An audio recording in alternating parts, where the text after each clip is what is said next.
Okay, cool. So now that things are working, hi everyone, my name is Allison Lehman. I serve as your national president for the 2025-2027 biennium. As Monica shared in the overview, I'm going to go through just some key updates from National Convention.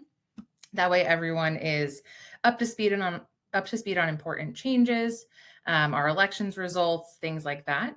But before we get into that, I wanted just to kind of open up the chat room to see what your thoughts were about National Convention. Are there any key takeaways? For those of you who are there, feel free to either unmute yourself or type it in the chat. And this can be our student members, it can be our volunteer members. Get tippy tapping.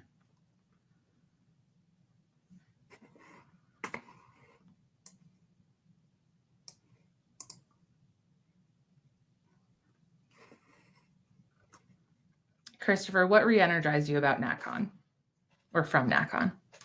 I knew that you were going to call on me. Yeah. Well, first, after I took about a 2-week nap, there were a lot of very tough conversations that we had to have at National Convention about how we are running the organization and specifically the money we need to run the organization. And the students took it very seriously and had very serious, not to use the same word over again, but very serious conversations, very pragmatic conversations that both challenged us as national leaders to think about the organization, but also I was really, really impressed with how our students handled everything. Everything being the committee work, the budget, the national council elections, everything. Everything was taken seriously, but also we had fun doing so. Yeah, absolutely. I think that's like the perfect description of Tau Beta Sigma is we take our work seriously, but we have fun while doing so. Thank you, Chris. I see some others. Cup is always overflowing. Meeting new sisters is the best. How about some student thoughts? I recognize a whole bunch of names from the participant list. All right, Ellie, learning how to advocate and stand strong on the 8 and 5. Tough, no matter how tough the conversations got, we still remember the love we all share for music. Absolutely. I think that echoes what Christopher shared, and I think that was a big takeaway for many. Caitlin. I really loved the renewed sense of sisterhood and love for this organization that we all share and that we all got to get through the National Convention. From the past National President panel all the way to the Women in Music speakers, we were just having so much fun bringing our love for music and our love for the sisterhood together. But specifically as a district officer, doing a whole bunch of these different things, serving on credentials committee, I really got to highlight everybody's work for the past biennium. And it was really cool to write all those lovely letters, even though I got really tired and my hands started hurting, to all the people who have given so much to this sisterhood. So. All right, thank you. Well, I'm going to keep on going now with some updates, but I hope that everyone has a chance to reflect and think more about your NatCon experience. And if you didn't have the opportunity to attend, hopefully you take in what others' takeaways are and think about it for 27. So for some more updates, first, of course, we held our National Council elections. So I want to congratulate all of the members of the National Council, myself as National President, Kelsey as our Vice President for Membership and Expansion, Latoya was reappointed as our Vice President for Professional Relations. Monica, as she shared earlier, is the Vice President for Special Projects, and Misty as our Vice President for Communication and Recognition. We are already hitting the ground running from prepping social media to Monica working on the Focus on 5 campaign, which will be announced later this month, to hosting this event. It kind of kicked off very quickly. We also had elections of our Board of Trustees and Tau Beta Sigma Alumni Association Executive Council for the chairperson and vice chairperson roles. So this occurred during summer council meeting right before National Convention. So we have Adrienne Rall as our Board of Trustees chairperson, Jonathan Markowski as the vice chairperson, Jessica Smith as the TBSAA EC chairperson, and Dr. Thea Murphy as the vice chairperson. So as the council, we'll get to work very closely with each of them.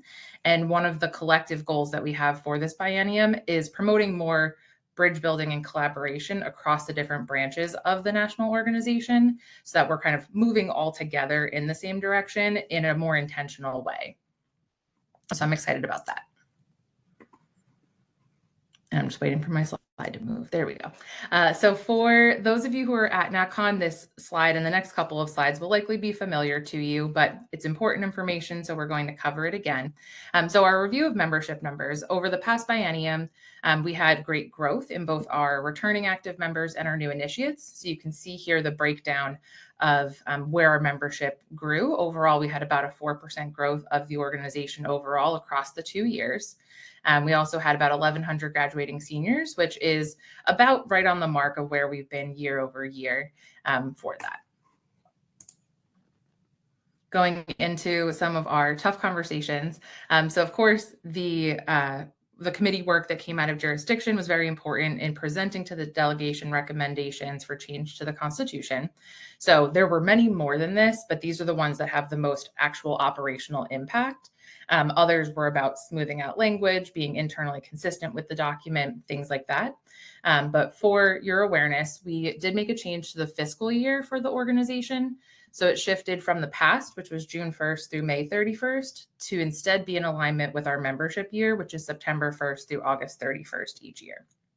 There's no direct impact for chapter operations from this, but it will really help at the national level to have our budgets be aligned with the National Council and the national president who's conducting their visit. So now with this change, the 2027 National Convention is actually on the budget that we're using for this year, where for last biennium, the NatCon that was on it was actually the 2023 biennium. So making it be a bit more clear in how we run our operations. We also clarified the phrase of what good standing means for both members and chapters. We referred to it in the past, but never actually defined it. So there was some vagueness. And then we also had the addition of the counselor in training and designee roles because they're things that are regularly utilized and they weren't previously outlined within the Constitution. And then getting into our larger conversation, which is a large conversation for a very important reason, talking a bit more about the budget and the dues and fees structure. So at a few different points throughout the week, there was a review of our financial drivers, our current membership, including information that I just shared on a few slides ago, as well as an identification of what our true operational expenses and needs are. We had a larger conversation about the current financial state of the sorority, things that have happened in the past biennia that we need to account for and adjust. And then we also had the approval of the budget with its updated dues and fee structure. So I'm going to give the highest of high levels of overview of what the budget presentation was. So in the presentation, I wanted to lay out a foundation of here's how our operations actually work. Here's what our sources of income are and what our expense drivers are. So as you can see on this slide, the vast majority of our income comes from our dues and fees. Constitutionally, this should be almost the exclusive source of funds for us for our regular operating costs.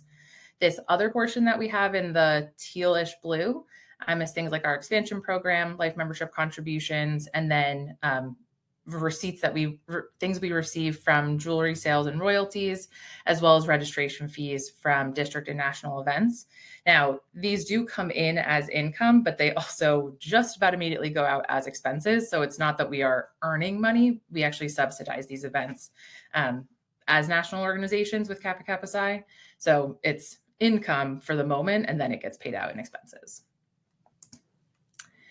And then on the other side for our expenses, we have three major areas of expense, the largest of which is our headquarters operations. So our staff salaries, maintenance of the 2 buildings, our online presence with Opus and the websites, as well as the regular costs of just operating as an organization. So shipping and postage, our credit card fees, our publications, things like that.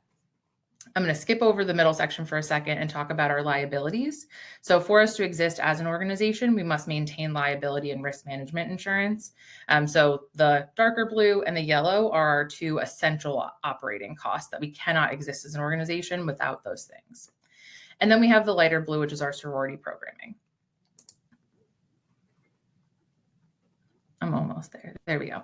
So there wasn't enough space on the last slide to be able to have the pie chart included, but from what you could see here, about 80% of our overall expenses are those required essential expenses.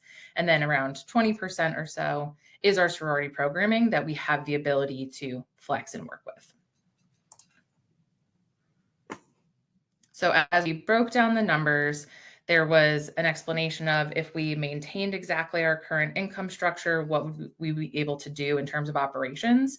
And the answer was that we didn't have enough funds to cover basics of headquarter operations and liabilities.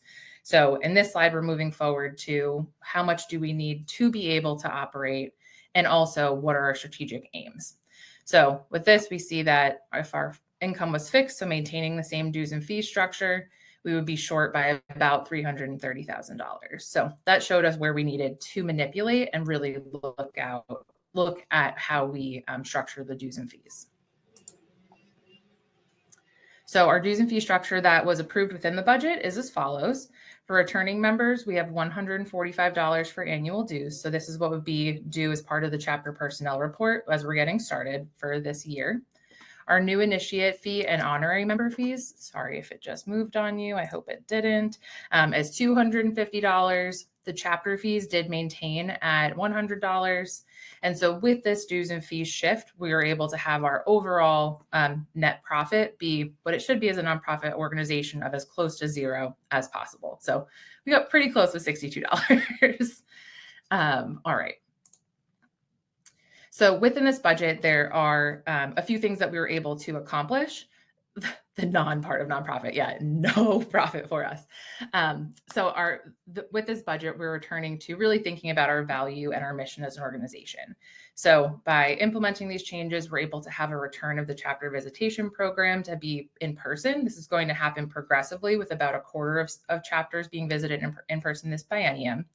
We're also able to expand our presence within the music community, and we can continue enhancing our programs, operations, and support system. So really leaning into the things that make Tau Beta Sigma possible and have a great impact for each of you and your campuses. These changes also address our needs for maintaining and prioritizing our operations and programs. I didn't talk about this in these slides, but it is a first step to being more balanced in terms of our cost drivers. So the TLDR of this is that the member type that has the greatest expense involved with them is our initiates. And in the previous structure, there wasn't their dues and their fees weren't covering the amount of expense. So we needed to shift to have the initiate fee be at a higher rate than what our annual membership dues are. And this also supports the long-term stability for the organization and promotes readiness for unanticipated changes. So as I mentioned a little bit earlier on, in past biennia, the board actually has had to infuse funds to the general fund to make sure that we could continue our operations. And that isn't something that is really how we're supposed to operate. It also isn't something that's sustainable for us in the long term. So taking all of that into consideration is how we got to our current dues and fee structure. So that's the coverage of the budget. If there are questions, there's going to be a few different workshops today really talking about recruitment, values-based recruiting, how we talk about Tau Beta Sigma, the best way to approach new members and talking about what it means to join our organization. So please share those questions in those workshops. If you have other questions or concerns, don't hesitate to reach out to me. I'm happy to talk more, go through more numbers with you about what was approved, or just talk through whatever you may want to chat about with regard to the budget, dues and fees, or honestly anything about Tau Beta Sigma. So this next slide is going to come back to us at the very end, but I did want to give a little preview of what comes next after this weekend. So things to keep an eye on in your inbox. First is that the fall mailers, this is a chapter operations informative letter, will be released via email on August 15th. This goes out to all active members, chapter sponsors, and directors of bands. It will also include the release of the Focus on 5 2025-2026 campaign, other opportunities for connection and engagement, and then the full run of everything that's going on in the organization. The other important date, well, it's the same date, but the other important thing to look out for, particularly if you're a chapter officer, is that the chapter personnel reports will be released via Opus on August 15th as well. So that's the time that you could start working on your CPR and getting due submission. And we want to make sure that everyone is either an early bird or on time for this year. And then jumping into the new membership year, of course, we have the MEP submissions. It is now past August 1st, but they were due on August 1st. If you were a VPM and are planning on a fall class, please chat with Christopher in one of the workshop sessions and with your district counselor about, hey, we're still working on this. We have questions, and we'll make sure that you're supported to be able to take a class, or to ideally take a class this fall. Of course, with the new membership year is a refocus on band service, national program participation, engaging in events at the district, national level. So I hope that you stay like on the finger on the pulse of what's going on and participating as best as possible. And then something else to think about, even though we're only about 2 weeks from last national convention, is thinking about future conventions. So we have 4 of our 6 district conventions confirmed for 2026. The other 2 will be announced within the next couple of weeks, hopefully. And then we have our national convention in 2027 that, because it's not sharing my screen, not my sound, I won't be able to play the video, but will be taking place in Bethesda, and it'll take place in July 2027. So I don't want it to actually play. Please stop. Go away. Stop it. Stop it. No, it'll be in Bethesda. We're going to release this on social media within the next few weeks. It'll come from the national headquarters social media page. So those are the updates from me. Hopefully my screen has stopped sharing. Yes? Yes. I'm going to pass it back over to Monica to talk about our next workshop blocks and where people should head out. Yes, Bethesda equals the metro. There's a metro stop on the block that the hotel is on, like at the corner. So very easy and accessible to get to. But thank you for listening. I hope that everyone has a really wonderful time this morning, afternoon, learning more, and that we can have a great jump start into the new membership year. All right, over to you, Monica. All right, thank you. Excuse me. Thank you, Allison. Let me. All right. Can everybody see that? I hope you can. I'm trying to operate all the screens all at once. All right. So for our first workshop block, it will be from 10:30 a.m. Central to 11:20 a.m. Central. If you are on the East Coast like I am, 11:30 to about 12:20. We're going to have Abby talk about how do we talk about Tau Beta Sigma. Again, we will have Katie talking about values-based recruiting, and then Christopher talking about member educator prep. So in the information packet, and I will try to add the Zoom links in there too, you will be able to click those and go to those prospective Zoom rooms. So if you don't have access to the information packet, please let one of us know and we'll help you with that. Are there any questions? Is there something in chat?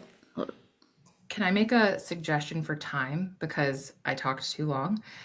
Can we plan on starting this session at the 35 and then just shift back by the wrap up is going to be very, very brief. So we have some flexibility. So if we just aim for the 35:05, so that way everyone still has full time.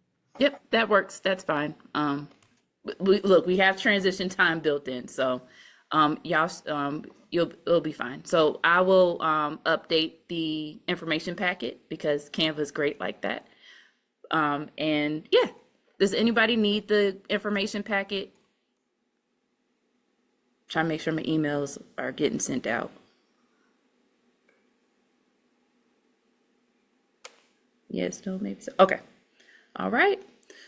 Well, for those that need to stay in here, you can stay in here. I need to also stop the recording. And yes, we're going to be off to our first workshop block. So y'all have fun.